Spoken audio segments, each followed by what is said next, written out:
Hey guys, so just doing the second part, want to make sure that you got the answer. X is -6 on that one. Okay, so now we'll move on to the next question. 5 minus 3m equals -2 minus 2m. So you keep your equal signs lined up. We want our m's on one side, so we have -3m, that'll stay -3m. Okay? But then this -2m, when you bring it over, turns to a +2m.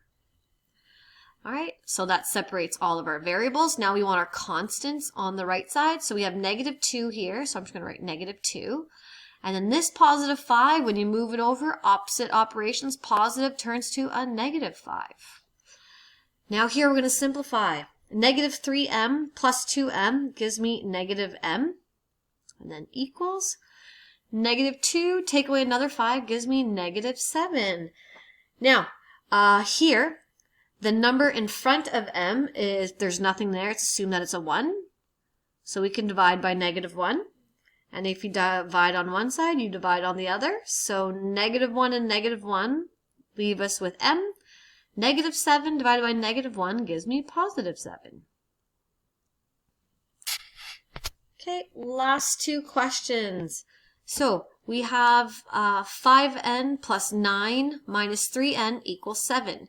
So we want to keep our n's on this side. So we'll keep our equal signs lined up. So we're going to have 5n and then minus 3n. But then this +9, it's going to go over here and turn to a -9. So we're going to have 7 take away 9. Take away 9, minus 9, -9, they all mean the exact same thing. Oh, don't know why I put an m there. It's supposed to be an n, sorry. Okay, 5n take away 3n gives us 2n. And then 7 take away 9 gives us -2. Now we need to solve for n, so we are multiplied by n, so we have to, or sorry, multiplied by 2, so we have to divide by 2. And if you do it on one side, you have to do it to the other side. So 2 divided by 2 just gives us 1. And -2 divided by +2, and your calculator gives you -1. There's your answer there. Okay, last one. So we have 5t equals 12 plus 3t minus 4. So we want to move this 3t over to the other side. So we're going to have 5t. But then this +3t turns to a -3t. And then have your equal signs, and then we're left with 12 take away 4. 12 take away 4. So 5t minus 3t gives us 2t, and then 12 minus 4 gives us 8.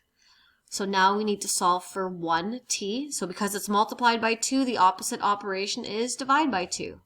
And if you do it on one side, we have to balance it by doing it on the other. 2 divided by 2 gives us 1, so we're left with 1t.